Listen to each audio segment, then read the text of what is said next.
porque Eduardo decía de ¿Han hecho las que tareas con el podía, padre? a partir de Pentecostés, que fue ayer, podía ya Sí. empezar a asistir los miércoles también, parece, ¿no?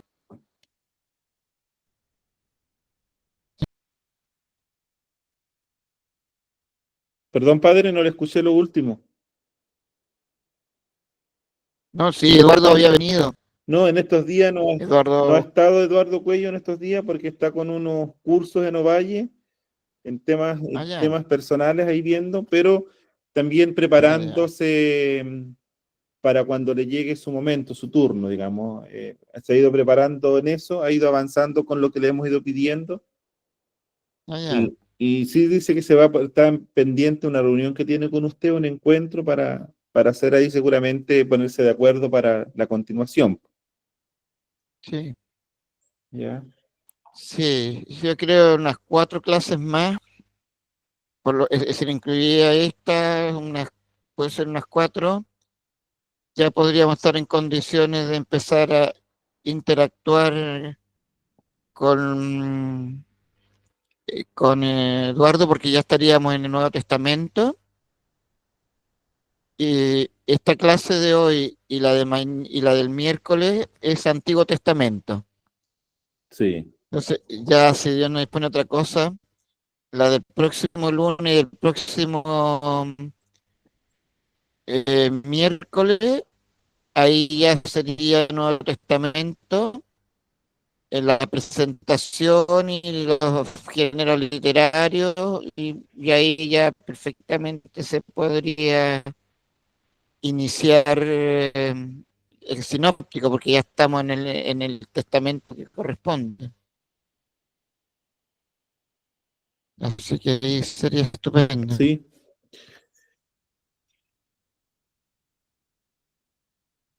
sí, ahí sería una buena instancia. Pasa rápido el tiempo, padre. Imagínese, ya estamos a mediados de junio Mm. ahora, estamos a un mes de haber empezado las clases, padre. Estamos full. Sí, imagínate, hoy día ya sería la octava. La octava clase. ¿Cómo Claro, anduvieron con la clase porque de... empezamos, Perdón, padre. justo empezamos esta fecha, ¿no? Empezamos Por el 5 no me acuerdo exactamente. Creo que, no, el 12 creo. el 12 ¿Mm? de mayo. El 12 de mayo, Carlita, empezamos. Sí, el 12 de mayo. Un mes vamos a cumplir el miércoles. Sí, el 12 de mayo. Mira qué Y bien. el miércoles, padre, vamos a estar con lluvia, así que ahí se va a estar regando toda la fe más profundamente todavía, ¿eh? Según los pronósticos parece que así va a ser. Buenas noches. Buenas Buenas noches noches. a todos y a todas. Estimado Jorge, estaba viendo, no sé si no lo habré visto yo, no aparece el link para enviar la tarea que fue dada el miércoles pasado, ¿habrá llegado? Ahí está Sí, nuestra está ahí secretaria. donde dice tarea clase 8, usted pincha ahí y ahí le va a aparecer el link para la tarea. Ah, perfecto, gracias. También dejé un mensaje, mientras tanto, en el chat, ¿ya? Con dos fechas importantes. Después les iremos a profundizar, pero para que vayan agendando en su agenda el día 13 el 18 de julio y 23 de agosto. Y lo importante es que en esa fecha ustedes puedan invitar a sus amigos, familiares, cercanos, que empieza el periodo de los retiros de la ABP.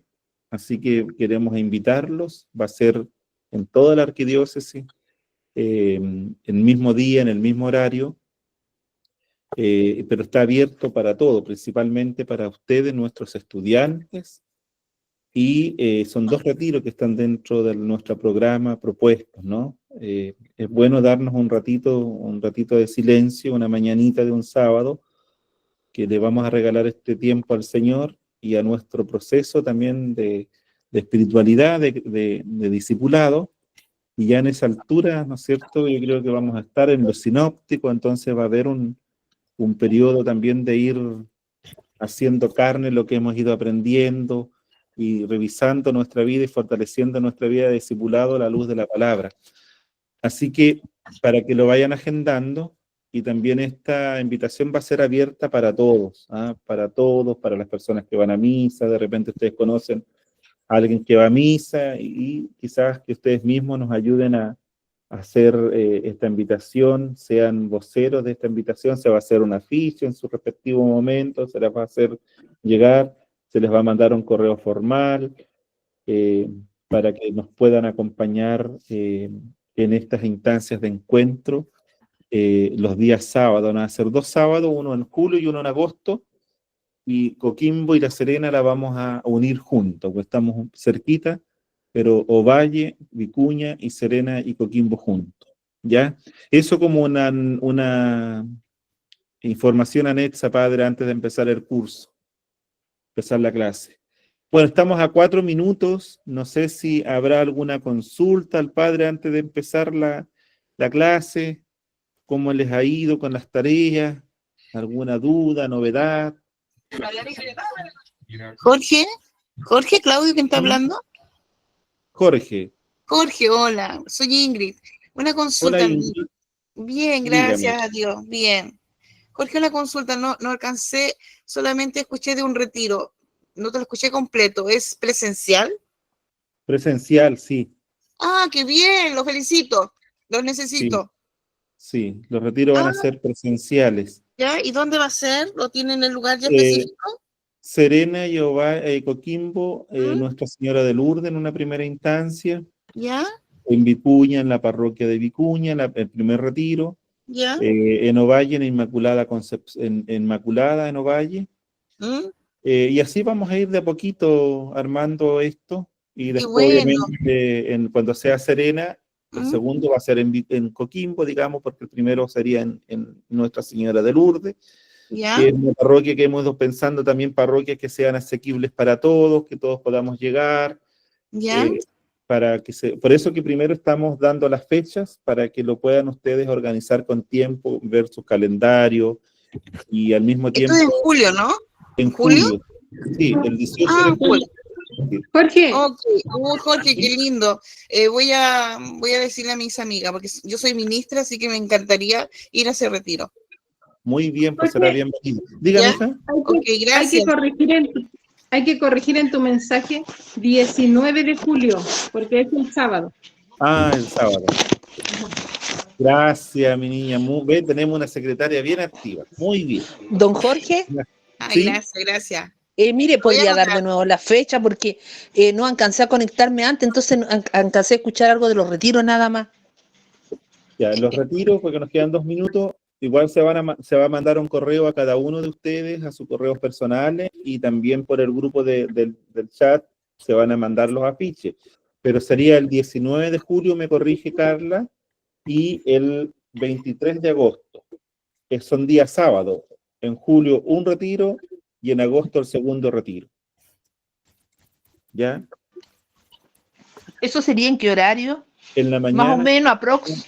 De 8 a 12, más o menos. O sea, perdón, de 9 a 12. Un ratito en la mañana. Muchas gracias. Listo, gracias a ustedes.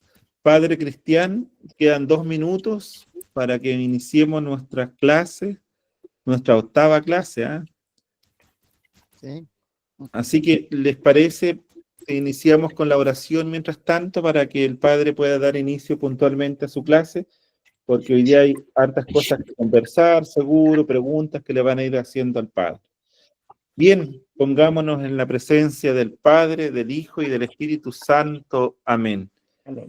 Venimos saliendo de este Pentecostés, de esta vigilia, que el Señor nos renueve con aquellos dones que necesita nuestra iglesia, que necesitamos nosotros como personas, como hijos de Dios, como iglesia, ¿no? Como servidores de su palabra, como agentes pastorales.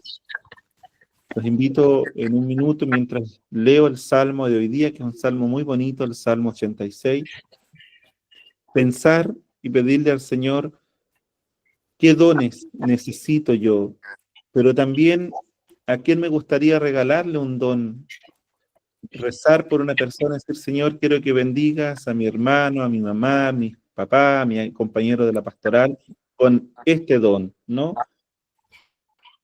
Bien, vamos a escuchar. Qué pregón tan glorioso para ti, ciudad de Dios. Él la ha cimentado sobre el monte santo, y el Señor prefiere las puertas de Sión a todas las moradas de Jacob. Qué pregón tan glorioso para ti, ciudad de Dios. Se dirá de Sión uno por uno. Todos han nacido en ella. El Altísimo en persona la ha fundado. El Señor escribirá en el registro de los pueblos, este ha nacido allí.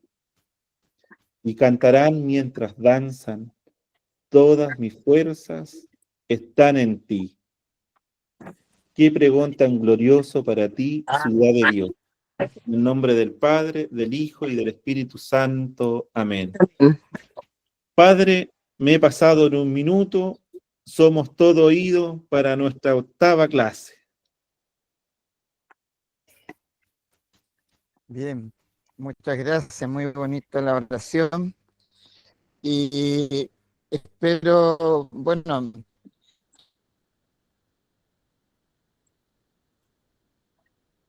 que con las tareas que hayan podido realizar, uno va profundizando. Las tareas son súper simples, pero la idea es ir aplicando las herramientas que vamos recibiendo. En la misma aplicación podemos dar, o sea, darnos cuenta de cuánto que nos ha llamado más la atención. Ese es un poco el sentido de las tareas más que cualquier otra cosa. Eh, ahora tomamos una colita de la semana pasada. Recordemos que estábamos viendo sobre el tema de la transmisión y la revelación. Entonces, iniciamos, pasamos a la que sigue.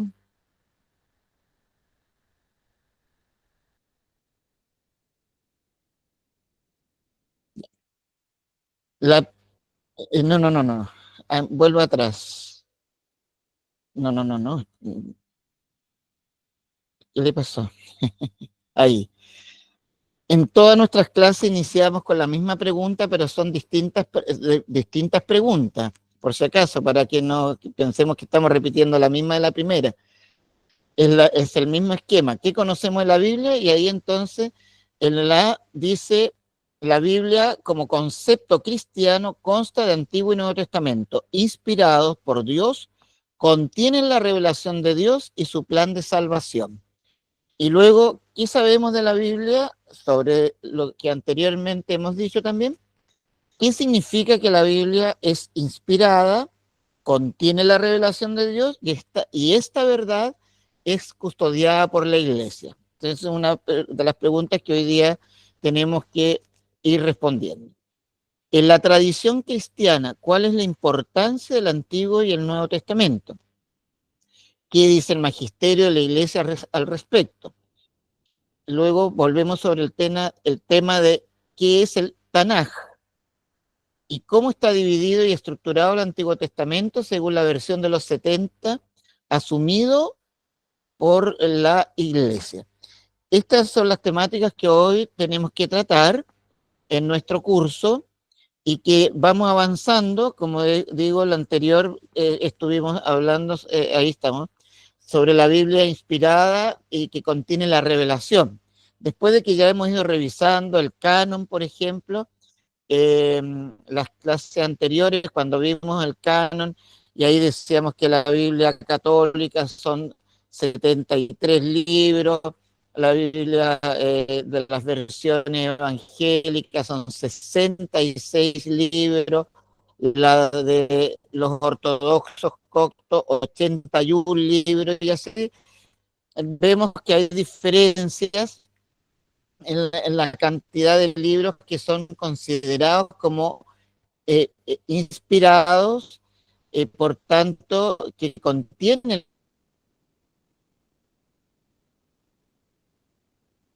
la revelación.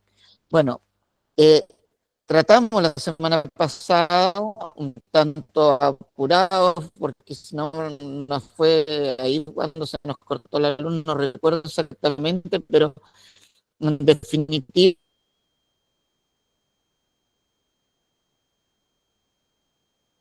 tratamos la semana pasada sobre el tema de la Biblia como eh, no solo un conjunto de libros, porque cualquier conjunto de libros, cualquier biblioteca, en otras palabras, eh, es un libro, puede superar considerablemente a la Biblia, pero no por los muchos libros que tenga esta biblioteca, significa que va a ser sagrada, ¿no?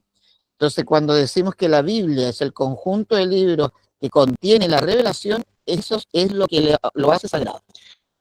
Ahí tenemos una tradición divina sobrenatural, consiste específicamente en las verdades teológicas transmitidas por la Sagrada Tradición y la Sagrada Escritura. Recordemos que Dios así lo ha querido hacer a través de dos fuentes o dos caminos que llegan a la misma revelación, que es la Sagrada Tradición y la Sagrada Escritura, siendo la tradición anterior a la Escritura, porque toda Escritura, Antiguo o Nuevo Testamento, para llegar a estar escrita, normalmente ha seguido un proceso, en algunos casos bastante largo, en la que se fue plasmando aquel mensaje, aquella verdad revelada, y que hubo un momento en que fue necesario transmitirla a muchos, pero con fidelidad, y para evitar justamente el error en esa transmisión es que se fija en la escritura.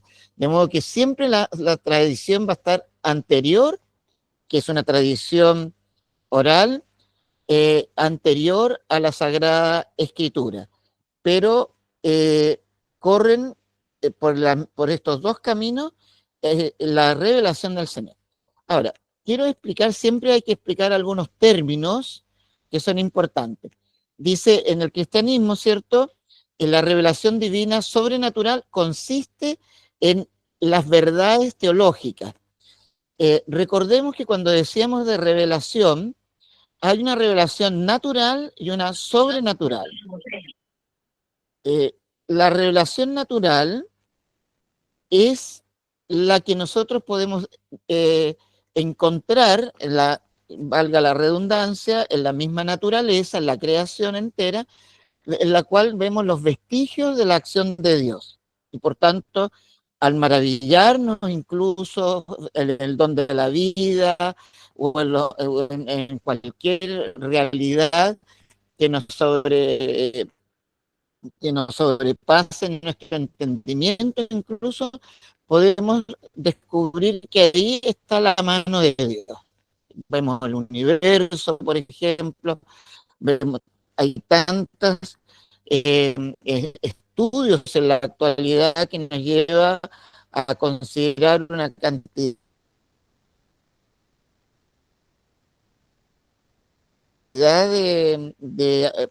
de situaciones que son propias de la naturaleza y que no tienen otra explicación de que Dios mismo es el creador de todo.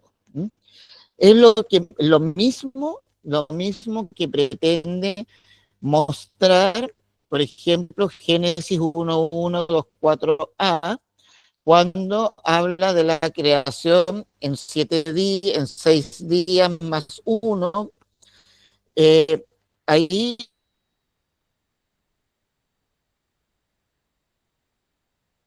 no se queda uno en la realidad, en la forma en que fue presentado, sino que el contenido de fondo. Es decir, cuando el Señor se revela,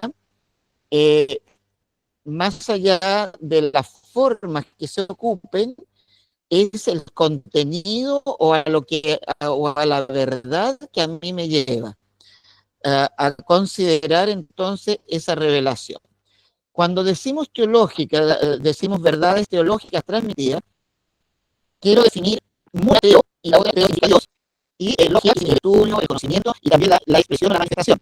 De alguna manera, Dios se nos ha revelado y esa revelación está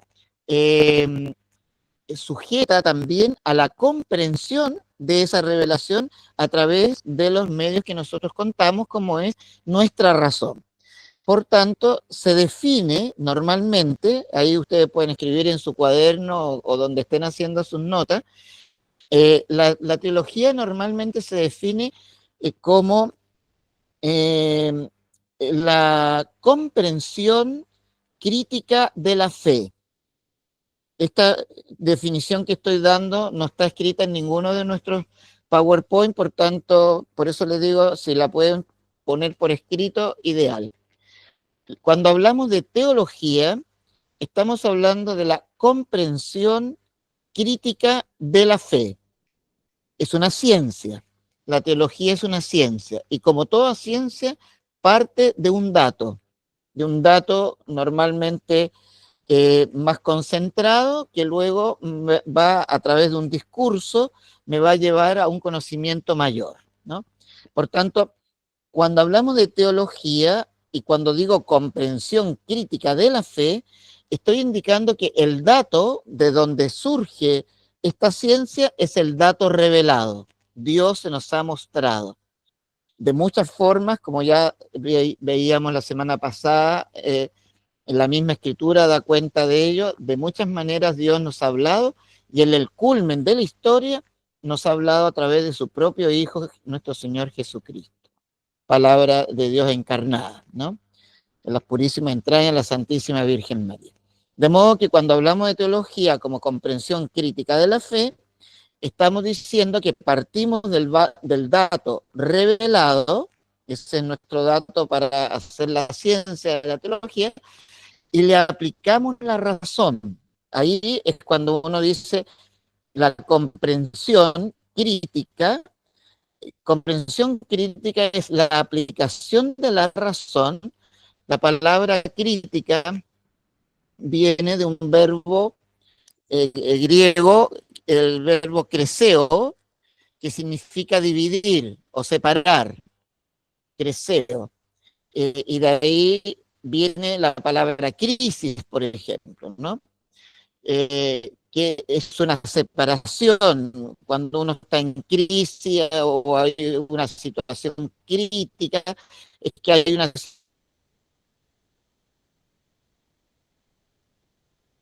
situación en la cual hay partes que tienden a separarse.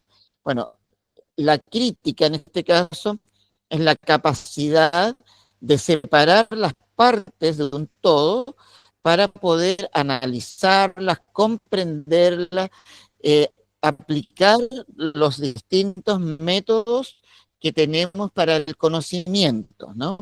Es decir, aplicamos claramente la razón. De modo que cuando estamos hablando de teología, hablamos de dos puntos. Uno, el revelado, el dato revelado, por tanto hay un conocimiento, hay una iluminación, incluso ahí hablábamos, recuerden, de la inspiración, por eso la Biblia es inspirada, porque la Biblia es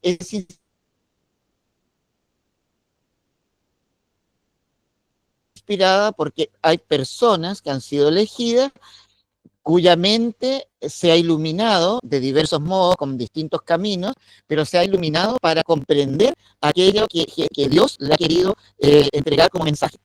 Ahora, yo comprendo el método fundamental de la revelación de Dios, sobrenatural, mensaje recibido, absoluta fidelidad. Ocupará los medios que tiene a su alcance, la literatura, los géneros literarios, el idioma, su cultura, su experiencia, buscará la forma, pero de transmitir con fidelidad aquello que ha recibido, ni más ni menos. Porque si pasa menos, es infiel.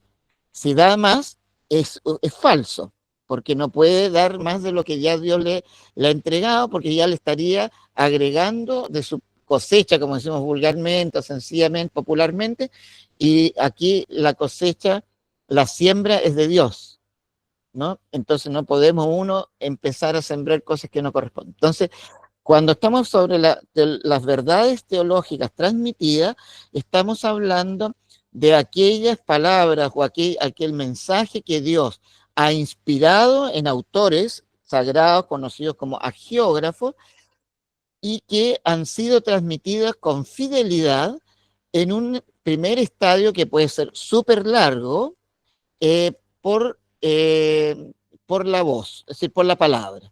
Ha sido transmitido oralmente, con gestos, con palabras, con signos, con historias, pero ha sido transmitido por palabras. Si consideramos, por ejemplo, que el primer libro en el Antiguo Testamento, no sabemos exactamente cuál es el primer libro, pero pongamos que el Génesis, ya que narra los inicios de la humanidad, eh, sea el primer libro, estaría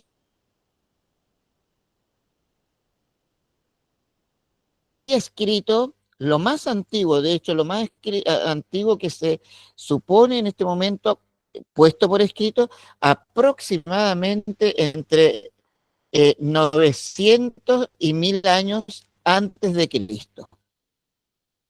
Pero resulta que está narrando cosas que han pasado 13.000 millones de años atrás, como la creación, que según todos los estudios comienza la creación tal cual nosotros hoy la conocemos, más o menos unos 13.000 millones de años atrás. Y según todos los estudios que hay, empezó en un segundo. Empezó de la nada en un segundo. Y en los 3 primeros minutos de la creación, estos son estudios muy científicos, en los 3 primeros minutos estaba el 98% de la creación que nosotros actualmente creemos. Y por tanto, eso no es fruto de la casualidad, simplemente una explosión por ahí que de repente se juntaron las cosas. Hay una mente creadora y ese es Dios. Y ahí se nos han revelado como Dios. Bien, la teología entonces nos va a ayudar a nosotros y las corrientes teológicas nos va a ayudar a comprender crítica la fe, nos va a ayudar a la iglesia, porque resulta que esta comprensión crítica de la fe y más bien vele el conocimiento que Dios ha inspirado en vez de revelar lo que el Señor nos ha querido entregar. Bien, entonces, estas dos fuentes de la revelación, la Sagrada Tradición y la Sagrada Escritura, contienen la revelación que Dios hace de sí mismo, dándose a conocer en lo más íntimo de su ser. Ahí decíamos en algún momento que nosotros, con el ejercicio de nuestra razón, haciendo un discurso correcto, debiéramos llegar a la conclusión de que Dios existe y de que Dios es uno, que Dios existe y es eterno desde siempre y para siempre, y que no podría ser más de uno porque se anularía uno con el otro si es que hubiera más de un Dios. Eso es parte de un discurso racional lógico y que no, si bien es cierto, hay una serie de situaciones, si no, no habría politeísmo, no habría ateísmo, hay una serie de formas en las cuales se podría abordar esta realidad y llegar a conclusiones muy distintas. No obstante, si seguimos el camino correcto, podemos llegar a esta conclusión a través de nuestra razón. Dios existe, Dios es uno. Pero llegar a conocer de que Dios es uno y trino, que eso vamos a celebrar la próxima semana, ¿cierto? Dios es uno y trino, es decir, un solo Dios en tres personas distintas, el Padre, el Hijo y el Espíritu Santo, que no se confunden ni se anulan entre sí, y no son 3 dioses distintos, sino que es un solo Dios y 3 personas distintas. Eso solo podemos conocerlo porque Dios lo ha revelado. Eso es un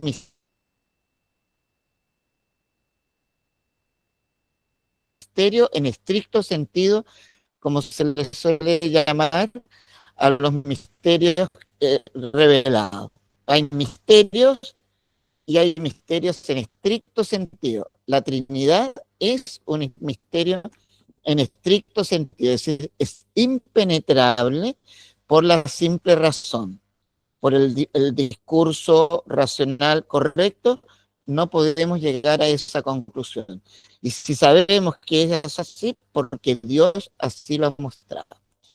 Luego, Dios también nos ha mostrado su voluntad sobre la creación, la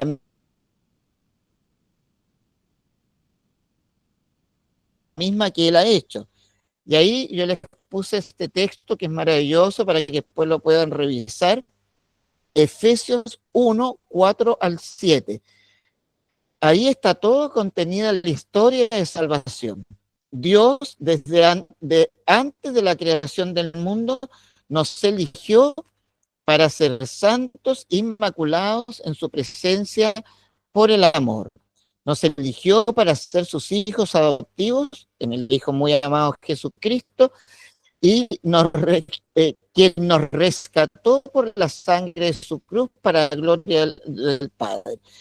Esto es el texto, lo he parafraseado ciertamente, pero este es el texto de Efesios 1, 4 y 7, que nos muestra justamente esa revelación, el designio, no solamente cuando consideramos la salvación, el rescate de una situación difícil, o está expuesto de manera muy clara. El magisterio de la Iglesia es el encargado de interpretar la Sagrada Escritura y la Sagrada Tradición, entendiendo esta como, ahí me faltó un acento, estas como un solo depósito de la fe. El tema del depósito de la fe es sumamente importante porque estamos dentro de nuestro lenguaje católico, cristiano. Es lo que hemos recibido a través de los agiógrafos y que lo custodia como ese depósito, así como si fuera en un banco. Yo hago un depósito, por ejemplo, de una cantidad y ahí me la guardan y además me la hacen, se supone que me la hacen crecer un poco si es que la pongo con algún interés. Entonces, el depósito de la fe tiene que ver con eso. Es una fe no estancada, sino que guardada, custodiada y desarrollada por la Iglesia con su legítimo magisterio. Magisterio significa enseñanza. ¿Y quiénes están encargados legítimamente de esa enseñanza? El Papa y los obispos, que son los sucesores de Pedro y de los apóstoles. El día de ayer, cuando celebrábamos Pentecostés, celebrábamos toda esta efusión del Espíritu Santo que ilumina la mente y el corazón de la Iglesia naciente, y en la cual tanto los Pedro como el resto de los apóstoles son capaces de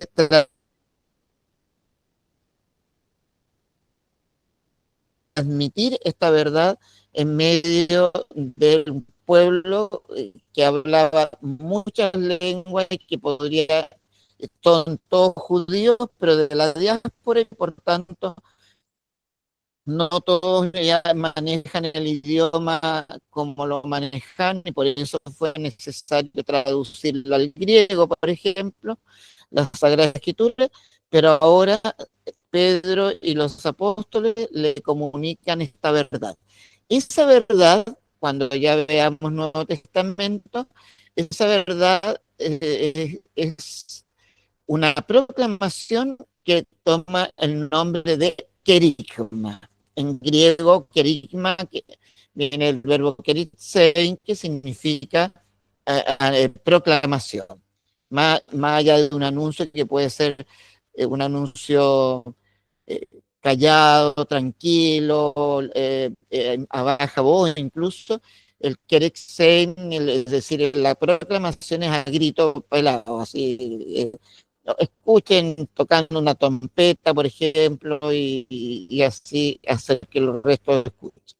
Bien, la revelación de una y otra con toda la Iglesia y con el magisterio. En la relación, ahí entonces tenemos Dei Verbum 10, aquí estamos en magisterio de la Iglesia.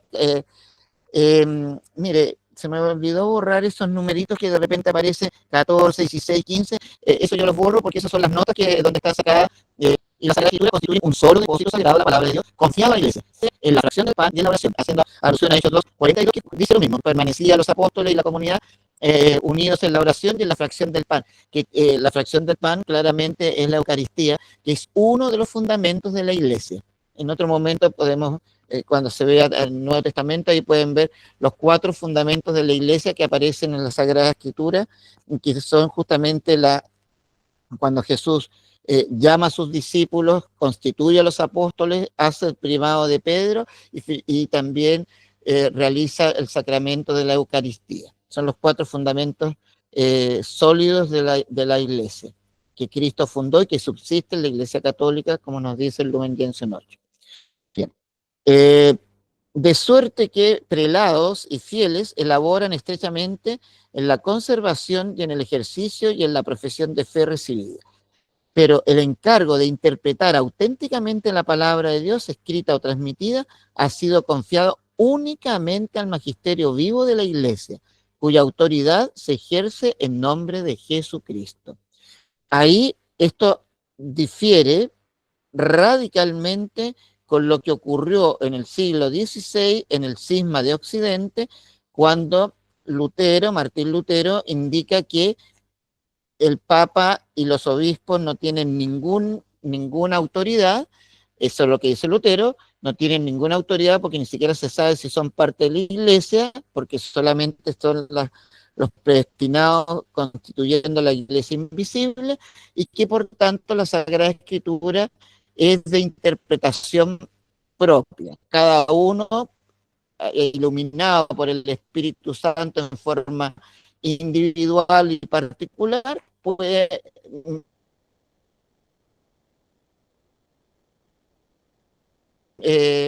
puede interpretar la Sagrada Escritura como el Espíritu le permita. No obstante, la Iglesia, y partiendo de San Pedro, que él mismo indica la interpretación, no es de tipo privada, sino que debe ser realizada por aquella autoridad legítima que el mismo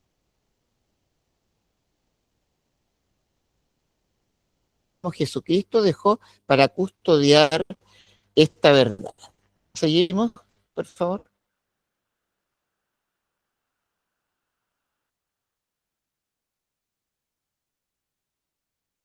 Uh-huh.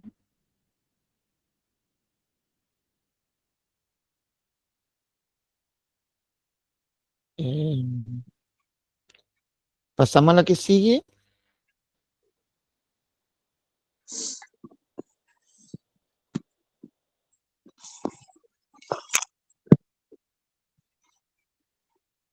Ahí está. Ya. Ahora, como vamos ya a entrar en el Antiguo Testamento, nuevamente vamos a citar el magisterio. Aquí vamos a citar mucho de Ibero, por eso es importante que tengan en contacto con este documento, que es una constitución dogmática sobre la divina revelación. La importancia de la unidad de los testamentos, no.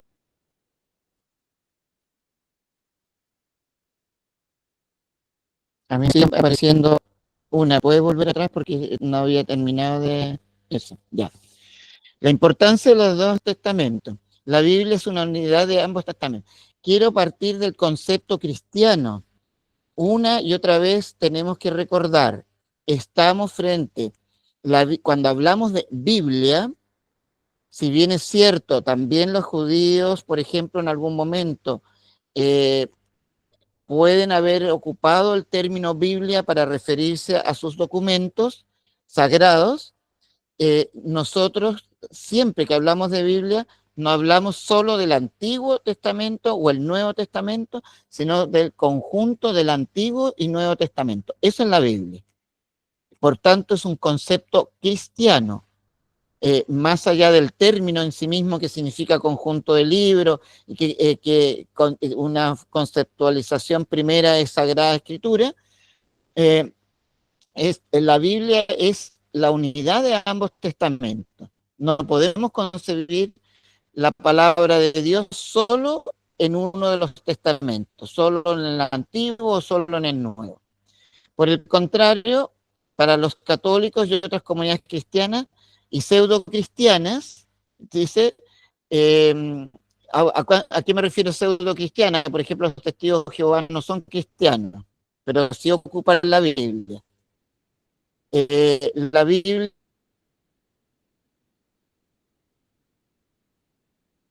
es el conjunto de los libros sagrados que se contienen en el Antiguo y Nuevo Testamento.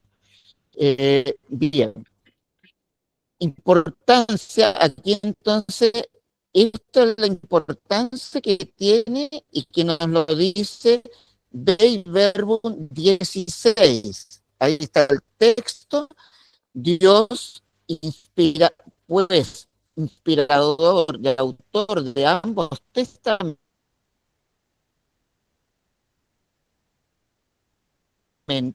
dispuso las cosas tan sabiamente que el Nuevo Testamento está latente en el Antiguo y el Antiguo está patente en el Nuevo.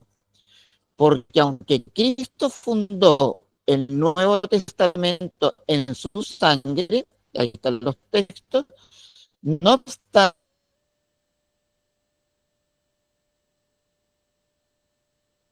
los libros del Antiguo Testamento recibidos íntegramente en la predicación evangélica adquieren y manifiestan su plena significación en el Nuevo Testamento, ilustrándolo y explicándolo al mismo tiempo. En esto yo quiero poner énfasis, voy a volver a repetirlo probablemente más de una vez, mismo, sí, la testigo de Jehová, la Biblia, pero eso por ahora, libros, el canon, ha sido secretariado, la Biblia es protestante, por supuesto. Bien, pero volvamos a esto porque esto es súper importante.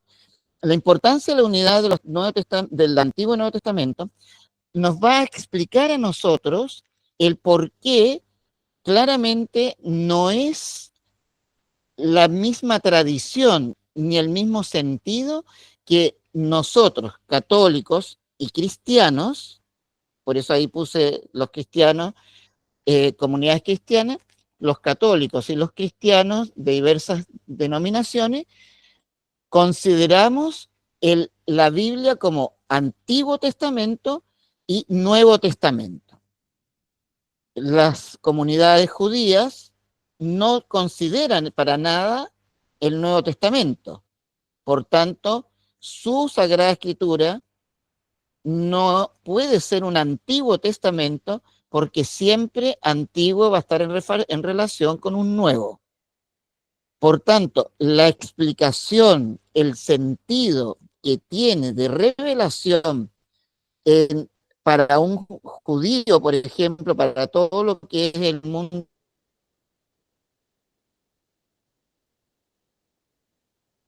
judío, el Tanaj que vamos a ver en un momento más, tiene un sentido diferente porque para nosotros el Antiguo Testamento solo se va a explicar, tal cual nos lo ha dicho Dei Verbum 16, solo se va a explicar en el Nuevo Testamento, el cual lo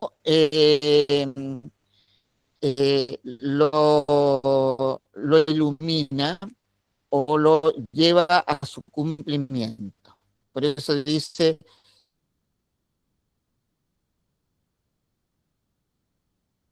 el Nuevo Testamento, perdón,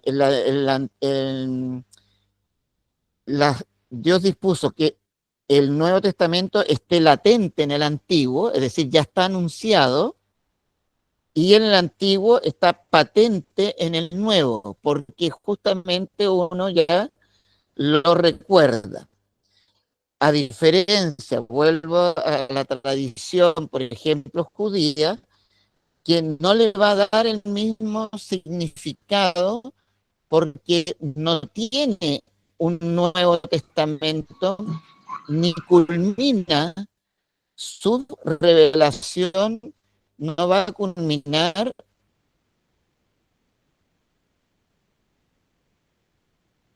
en Cristo. Por tanto, voy a poner un ejemplo súper básico. Si yo voy al texto del Éxodo, por ejemplo, del Deuteronomio, voy a encontrar la figura de Moisés. Y el Mar Rojo, la salida del pueblo desde la esclavitud de Egipto, el pueblo cómo se constituye para cumplir la promesa que le ha hecho, texto de palabras que vamos a usar, perdón, temas que vamos a tratar en la próxima clase, pero nosotros, ¿qué es lo que entendemos de Moisés y qué entendemos nosotros de el Éxodo por el Mar Rojo, ¿cierto? Entendemos a Moisés como figura de Cristo y el paso por el Mar Rojo a Cristo, que nos ha hecho pasar de la esclavitud del pecado a la libertad de los hijos de Dios, pasando por la cruz y llegando por la resurrección a liberar a su pueblo. Esa es nuestra tradición y eso es lo que nosotros entendemos del Antiguo Testamento. Por eso ya está significado en el Antiguo Testamento este paso por el Mar Rojo, que será la muerte y resurrección del Señor Jesucristo, y cuando Jesucristo muere y resucita, entendemos que ya estaba anunciado en el Antiguo Testamento cuando ocurrió esta circunstancia histórica del pueblo de Israel, pero que fue esa historia fue un anticipo de lo que sería nuestra nuestra fe cristiana católica en Jesucristo. Espero que los ejemplos hayan quedado claros para que indicar la importancia que tiene entonces para nosotros en la Biblia contenida estos dos testamentos que deben estar unidos porque uno esclarece al otro, uno lo anuncia y el otro lo esclarece. Sigamos, por favor. Padre, disculpe. Sí. Cristian aquí. Lo que pasa es que se le escucha ¿Sí?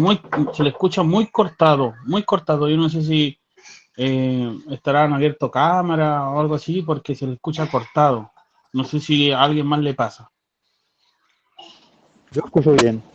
A mí también me llega cortado. Sí, Ya, yo escucho bien. A mí A mí también me me llega llega cortado. Bien. ya, si pueden apagar las cámaras, no salirse del...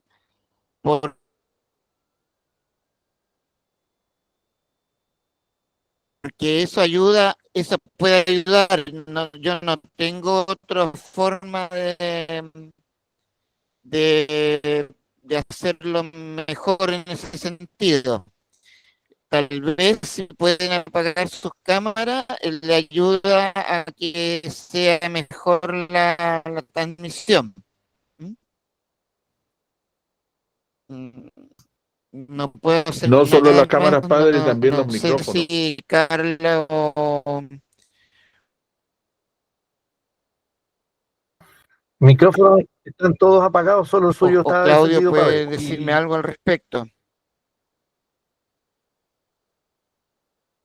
Sí, todos los micrófonos están apagados, solo el tuyo, solo el suyo, padre, encendido, y las cámaras también. He estado apagando las cámaras que se encienden. Yo las Ya estoy apaga el apagando. micrófono, porque esa es la forma también para que no haya eco. Ya. Bueno, quedamos con el video, porque ahí sí que se supone que debe estar bien, ¿cierto? Correcto, en el video queda todo, pero sin interrupciones. Ya, perfecto, gracias. Bien, a ver, vamos rápido, ojalá que puedan entender, pero por último pueden ir leyendo, porque para eso yo voy explicando algunas cosas, pero he tratado de poner la mayor cantidad de explicaciones en cada diapositiva, pensando justamente en esto, que de repente no se escuche tan bien. El Antiguo Testamento, ya lo hemos dicho, así como la Biblia se le puede referir también a los israelitas, por ejemplo, no es posible aplicar el término Antiguo Testamento a la Biblia judía. Eso ya, para que nos quede claro, cuando hablamos del Antiguo Testamento en hebreo o el Antiguo Testamento judío, no sería correcto, porque el Antiguo Testamento es un concepto cristiano, porque está en relación y en comunión con el Nuevo Testamento. El Antiguo Testamento es un concepto cristiano católico que asume los 24 libros del Tanaj, distribuidos en 39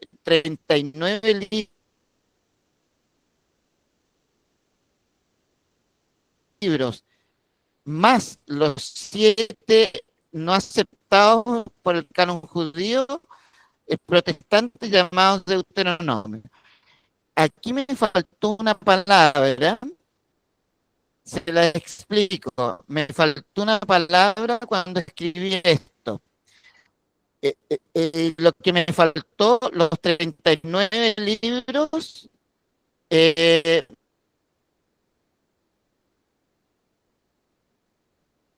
más de los 7 que están en la versión de los 70. Porque recordemos que el Tanaj son 24 libros.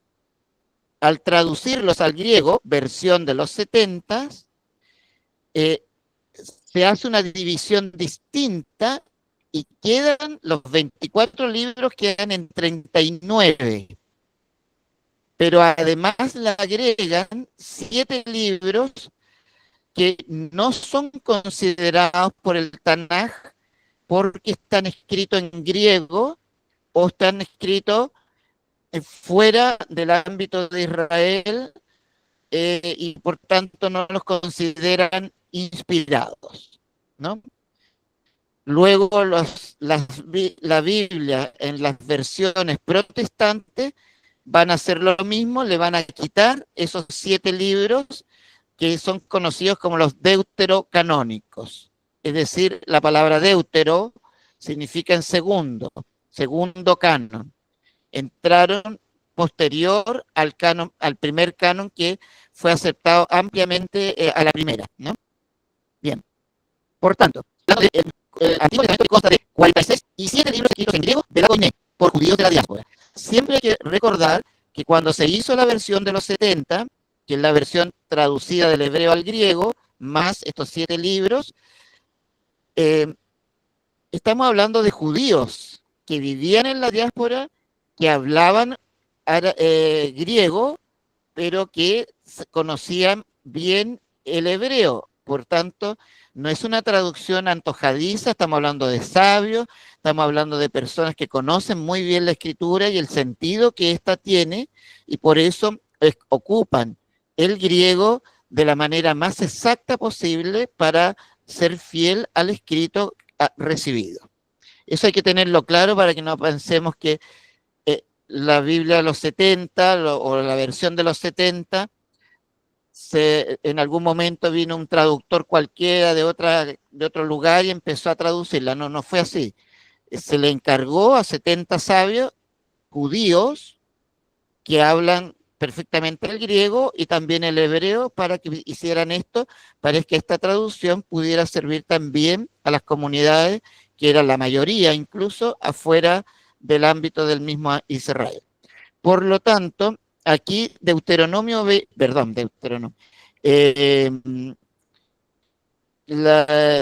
Verbum 22 nos dice lo siguiente: es conveniente que los cristianos tengan amplio acceso a la Sagrada Escritura. Primera cosa. Por eso la Iglesia ya desde sus principios hizo suya la antiquísima versión griega del Antiguo Testamento, llamada de los 70.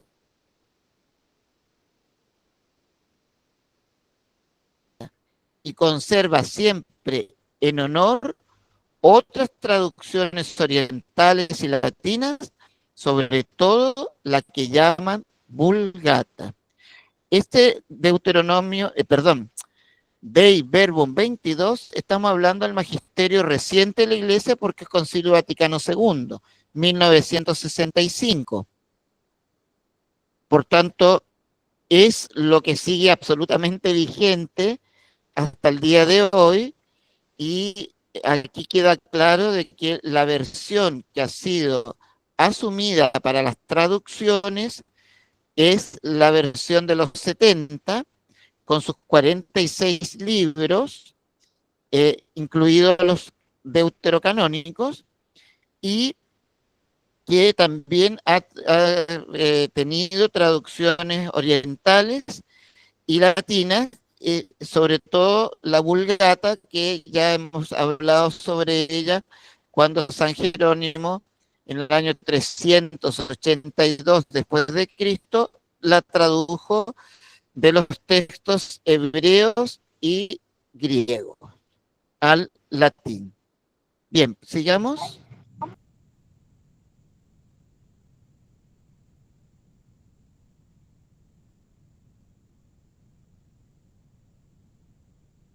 Empezar a ver ahora Tanaj, ese es un escrito de Tanaj, el que sigue. Bien, recordemos lo que ya decíamos las primeras clases. Cuando estamos hablando del Tanaj o Mikra, estamos hablando del conjunto de libros considerados inspirados para los judíos o los israelitas. Es el escrito más antiguo, o es la colección de libros más antigua de la Sagrada Escritura, considerada como Sagrada Escritura, cuyo nombre, Tanaj, es un acrónimo que significa las tres primeras, es decir, las letras iniciales de las tres partes de este conjunto de libros. La Torá, que es la ley, los Nevi'im, que son los profetas, y los Ketuvim, que son los escritos. También le llaman los agiógrafos. Esas son las tres partes que conforman los 24 libros de la Sagrada Escritura escrita en hebreo y que constituye el núcleo más antiguo de la Biblia. La Torá, la ley, con sus 5 partes de los libros, ahí vamos a irlo viendo, los Nevi'im, que después al pasar a la versión de los 70, los Nevi'im se les llamó profetas, ocupó el término griego profetas, que significa el que habla de parte de, y los Ketuvim, que son los agiógrafos, que los escritores santos. Sigamos, por favor.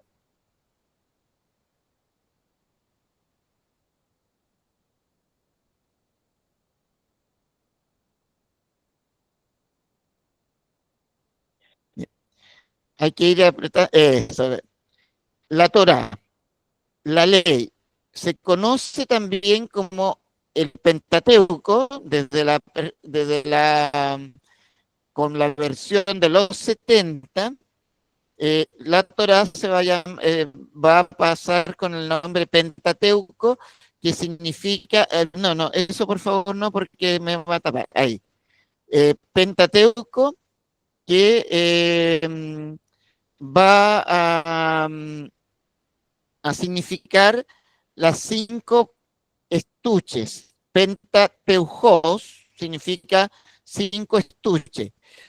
La Torá no significa 5 partes, pero sí contiene las 5 partes de la ley, que en hebreo se llamaría Hamishá o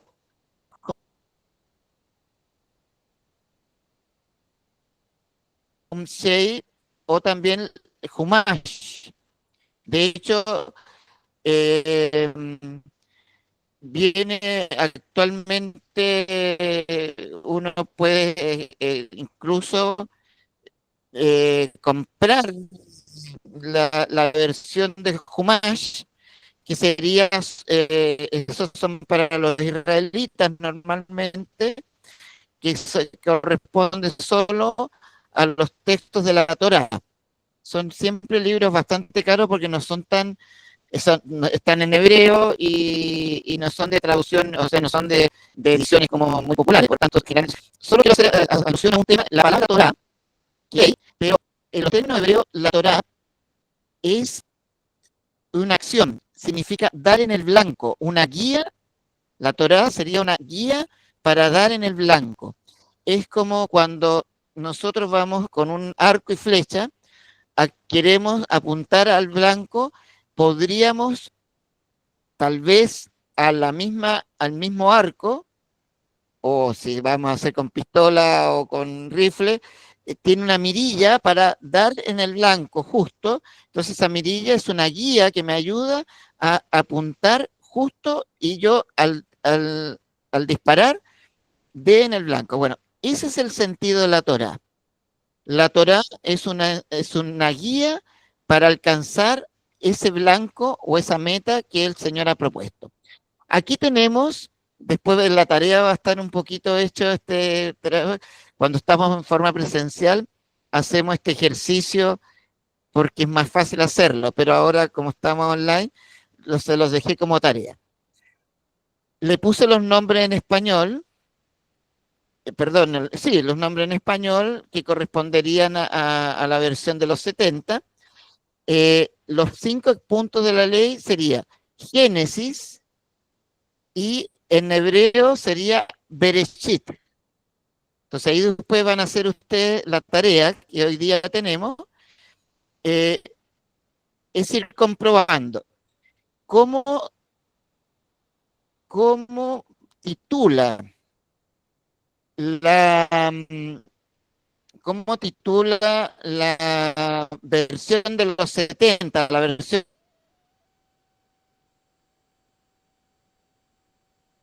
griega, los textos los titula por su contenido. Por eso le ponen Génesis, porque Génesis viene de la palabra génetos, que significa el inicio, el comienzo, el nacimiento, ¿no?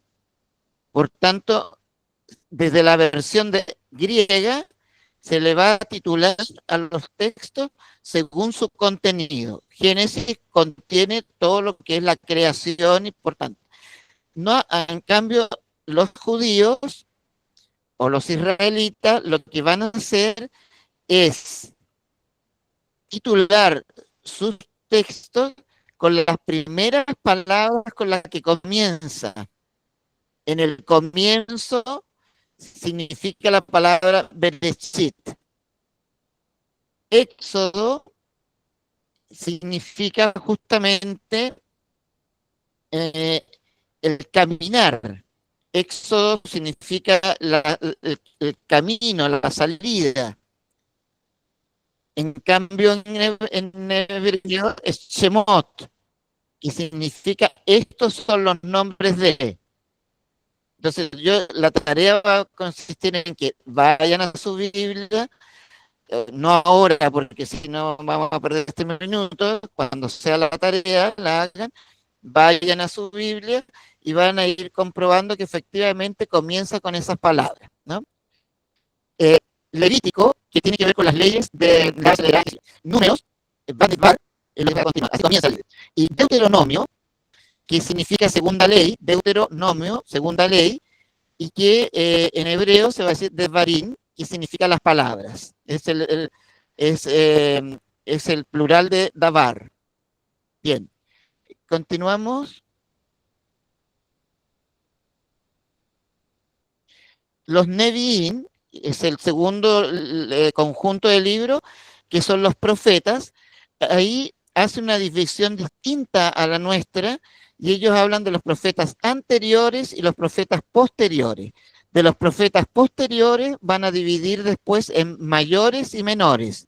Nosotros tenemos otra división que la vamos a ver más tarde, pero tenemos otra división y ellos le llaman profetas anteriores a aquellos libros que nosotros le llamamos históricos, porque se supone que están hechos esos libros redactados o hablan sobre los primeros profetas, por eso hablan de profetas anteriores, haciendo una distinción de los profetas posteriores, que sería la corriente profética de Israel, donde ahí aparece Isaías, Jeremías,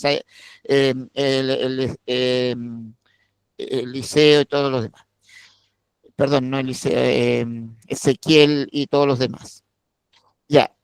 Y ahí entonces están los profetas anteriores, que son los textos que ahí están listos, no los vamos a leer todos porque si no, que sería Josué, Jueces, Samuel, Reyes, etc. Podemos, con sus nombres en hebreo y lo que significan los nombres. Los profetas mayores. Se les llama profetas mayores porque son, por varias razones se les llaman mayores. Una, porque se consideran incluso más antiguos. Y sobre todo, más allá de su antigüedad, es por la extensión de sus escritos. Los profetas mayores tienen, por ejemplo, el profeta Isaías tiene 66 capítulos, a diferencia de un profeta menor que tiene, por ejemplo, el profeta Agea tiene un capítulo, ¿no? Jeremías y Ezequiel.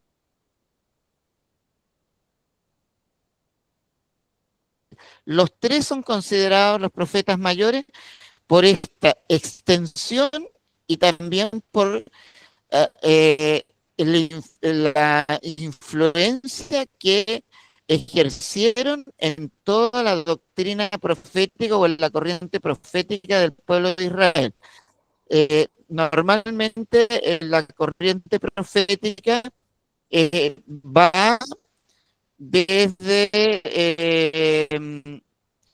así ya en forma mucho más clara, desde el siglo octavo en adelante. El profeta Isaías es del siglo octavo, antes de Cristo, se entiende.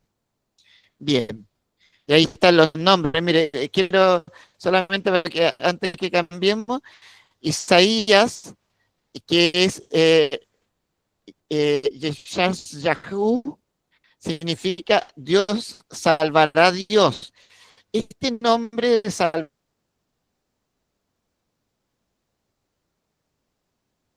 Dios va a estar dicho de formas muy parecidas. Yeshua, por ejemplo, Jesús significa lo mismo, Dios salva. Oseas también de los profetas. ¿Continuamos? Ahí están los 12 profetas menores, que en la Biblia actual también tenemos los mismos profetas menores, encabezados por Oseas, Joel, Amós, Abdías, Jonás, Miqueas, Nahum, Habacuc, Sofonías, Ageo, Zacarías y Malaquías. Ahí, como decía, por ejemplo, Osea, la misma cosa, el nombre es la misma raíz de Dios salva. En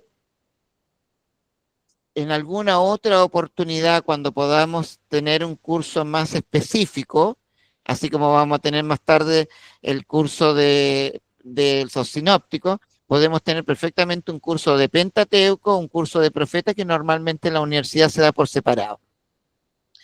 Y ahí entonces es muy bonito ir viendo cada uno de estos profetas y en los momentos en que aparece, por ejemplo, el profeta Osea, el profeta Miqueas, Amós, normalmente en Cuaresma se ocupan mucho, porque justamente están en un tiempo complejo en el norte de Israel, a punto de ser destruido ese norte en el año 721 antes de Cristo, y que no les hacen caso y lo que vino fue en la destrucción. Entonces son textos súper penitenciales porque llaman a la conversión y a la penitencia. En cambio, por ejemplo, el profeta Isaías, principalmente el profeta Isaías, el proto Isaías, el primer Isaías, porque está dividido en tres, Deutero y Trito Isaías. El, el primo,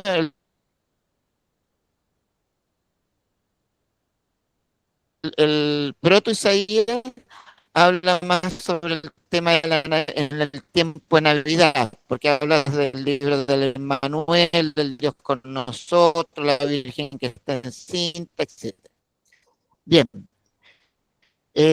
continuamos con la... Y ahí entonces vamos a los escritos que tuvimos. La que sigue, por favor.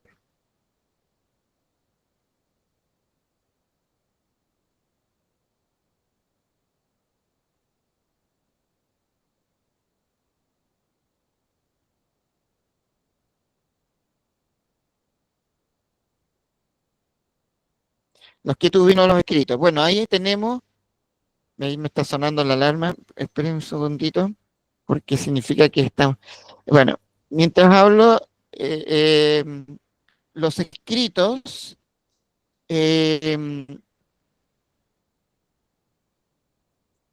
son los textos que también son conocidos como agiógrafos, que están escritos en hebreo, por supuesto. Pasamos allá al otro lado, pero y son los escritos que continúan con es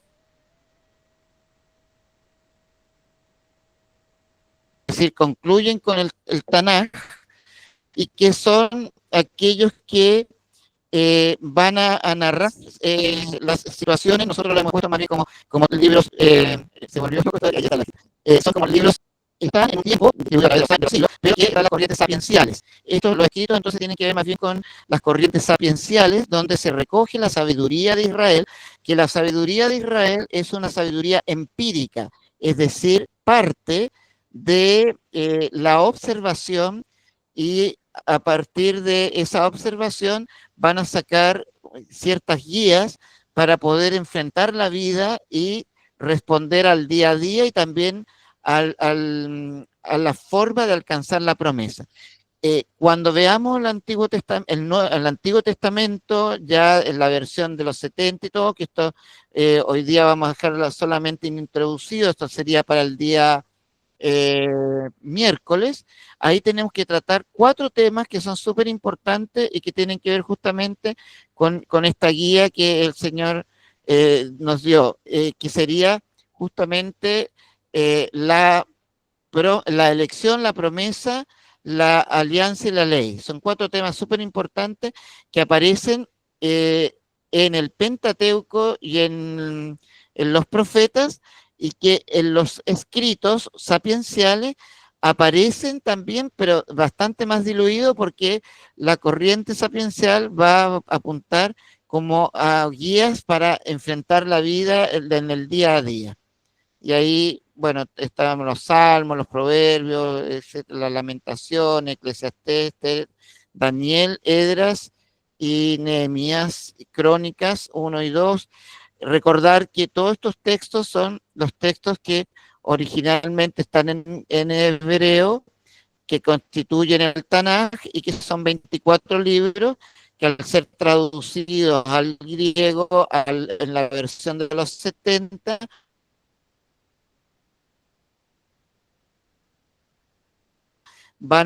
este Tanaj va a pasar a ser 39 libros por la cantidad o sea, por las divisiones que van a hacer los sabios en griego. Ahora sí podemos pasar a la que sigue.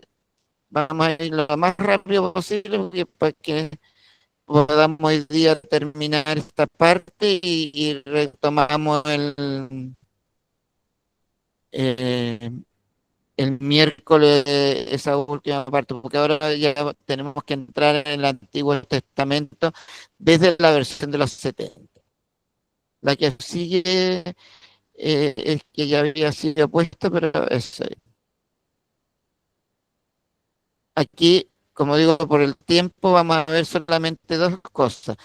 El Testamento es una traducción y versión cristiana de la Torá.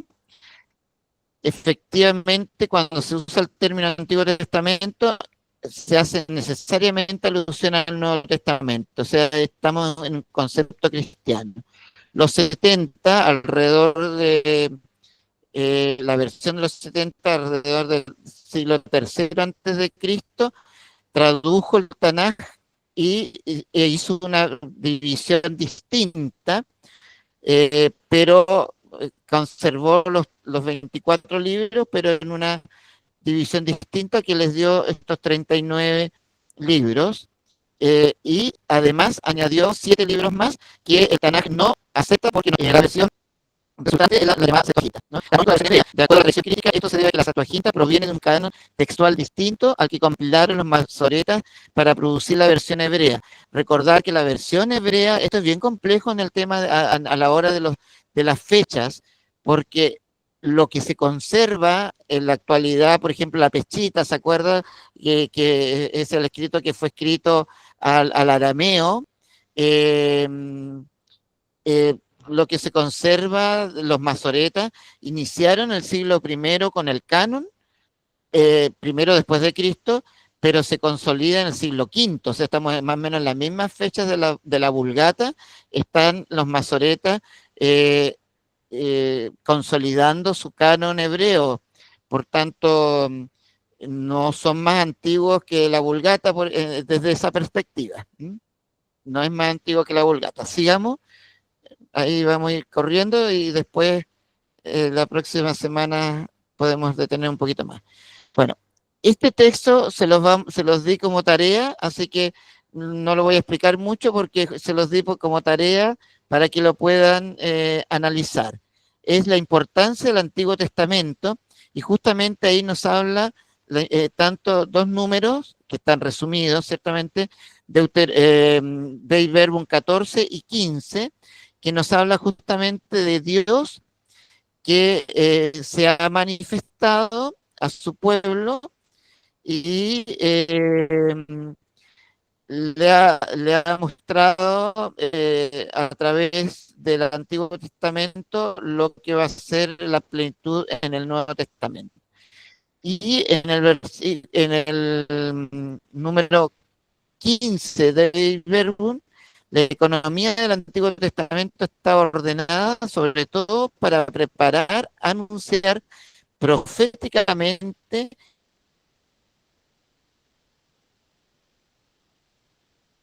y significar con diversas figuras la venida de Cristo Redentor universal y la del reino mesiánico. Eso entonces es lo que importa justamente del Antiguo Testamento, porque anuncia y prepara esa venida de Jesucristo. Continuemos. Ese es un texto de tarea, porque por eso lo van a poder leer con mucha mayor detención. Continuamos.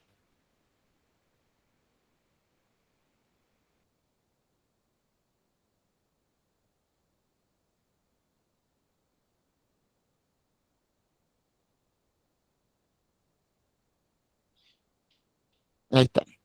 El Antiguo Testamento, bueno, esto como digo lo vamos a poner la próxima, porque ahí está más explicado. El Antiguo Testamento en orden y división eh, está basado en la Septuaginta, en los libros actuales.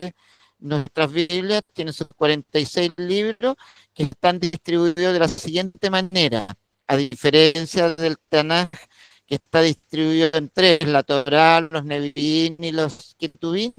Aquí estaría dividido en Pentateuco, libros históricos que abarcaría lo que son los profetas anteriores para el Tanaj, los libros sapienciales que corresponderían a los Ketuvim y los libros proféticos en ese mismo orden que correspondería a los mayores. Porque lo voy a hablar de que no queda ni un minuto y no podemos hablar.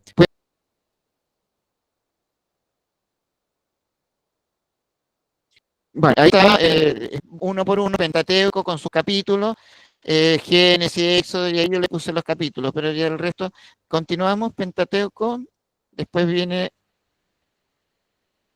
los libros históricos, que ahí estaría la lista de los libros históricos de acuerdo al canon actual para nosotros con nuestros 73 libros, en los 46 libros del Antiguo Testamento. Continuamos. los sapienciales, que ahí entonces tenemos los salmos, le puse entre paréntesis 150, porque son 150 salmos, pero hay una versión que a partir del salmo 9 y 10, en algún, es decir, en una versión, la griega, la versión, se toman como uno, o no se toman como dos, y de ahí viene una diferencia a partir del canon, perdón, del Salmo 9 y 10, es que va a surgir. Entonces, por ejemplo, nosotros podemos encontrar en las Biblias, muchas veces cuando vemos el Salmo 22, que es uno de los salmos más recurridos por nosotros, el Señor es mi pastor, es decir, el Señor es mi pastor, nada me puede faltar, Salmo 22, en algunas versiones, entre paréntesis, podemos encontrar el número 23, ¿no? Pero es por esta división que empezó en el Salmo 9 y 10. Ya, Proverbios, Cantar, Eclesial, y ya. Ahora pasamos a los proféticos. Con eso concluye nuestro canon. Y están los profetas mayores, que aquí yo le puse, miren, Isaías, Jeremías, Ezequiel son los mismos, y luego le puse otros, porque aquí aparecen Lamentaciones, Baruch y Daniel. Daniel pertenece más a la corriente apocalíptica, pero se quedó dentro del canon, quedó dentro de la división de los libros proféticos, pero Daniel más pertenecería a la apocalíptica. Y Lamentaciones y Baruch son como Lamentaciones, de hecho, estaba dentro de Jeremías.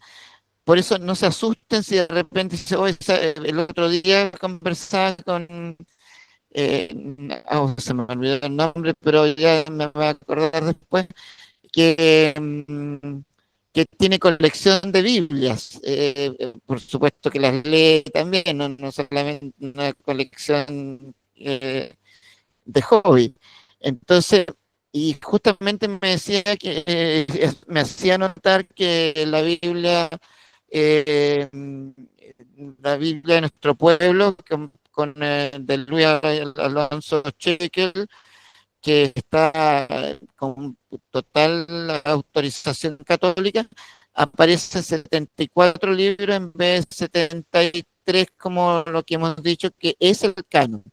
De acuerdo al Concilio de Trento, nuestro canon es de 73, pero para cuestiones más bien de estudio, normalmente se puede, no se le puede sacar ni uno más ni uno menos, no se le saca, pero sí se han permitido, por ejemplo, este tipo de divisiones en cierto modo, para dejarlo. Por ejemplo, las Lamentaciones es fácil separarlo de Jeremías. Baruch también era secretario de Jeremías, y así entonces es fácil separarlo y dar otros. Por eso ayer puse como otros, que son parte de la corriente profética, de los libros proféticos, Lamentaciones, Baruch y Daniel, y luego los 12 menores, que son los mismos 12 menores que aparecían en los profetas menores de Tanaj. Ahí está Oseas, Joel, Amós, Abdías, Jonás, Miquías, Nahum, por ejemplo, que son, no alcanzan ni siquiera un capítulo. Esas son palabras, no. Bien, continuamos porque estamos hablando. Y repasemos lo aprendido. Bueno, la importancia de la unidad de ambos testamentos. Hemos aprendido sobre el Tanaj, el Antiguo Testamento en la Biblia cristiana, la importancia del Antiguo Testamento, de Verbum 14 y 15, Antiguo Testamento, orden y división. Y entonces esta es la tarea, y ahí terminamos nuestra clase de hoy. Realiza un resumen de Dei Verbum 14 y 15, que es la diapositiva que va a estar cuando le manden todo el material. Va a estar ahí, está puesta como Dei Verbum 14 y 15. Realiza un resumen. Hemos dicho de que cuando estamos hablando de análisis, es separar las partes. Cuando estamos hablando de síntesis, es justamente sintetizar Y cuando hablamos de resumen, es algo parecido a la síntesis, pero lo que tiene que, es justamente el texto, lo que está diciendo ahí, sacar las ideas principales. Eso implica leerlo y achicarlo. No puede ser más largo, el resumen no puede salir más largo de lo que, del texto que ahí está puesto. Eso es una regla. Luego, el 2, comprueba el inicio de los libros del Pentateuco que da a los nombres en hebreo. Entonces la idea es que lo que dijimos, vayan al Pentateuco y digan, a ver, Génesis, ¿qué es lo que dice mi Biblia? ¿Cuáles son las primeras palabras? Y si corresponden al Bereshit, etc. Debería corresponder, por supuesto. Y la tercera, según la introducción de la Biblia de Jerusalén, aquí alude a los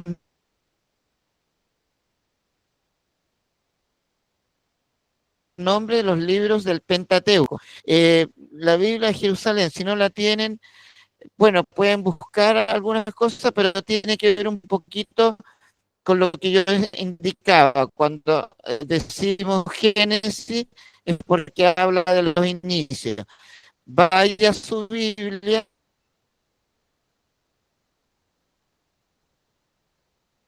generalmente antes del Pentateuco hay una introducción, y esa introducción aparece en la explicación de los distintos libros. Puse la Biblia de Jerusalén porque es una Biblia de estudio.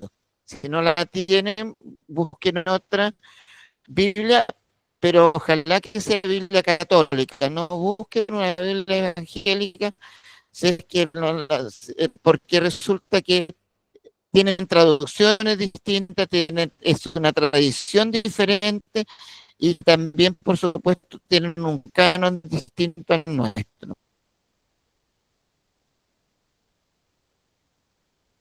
Entonces, preferible no confundirnos por ahora cuando estamos haciendo curso de Biblia católica. Ahí entonces tenemos nuestro día de hoy.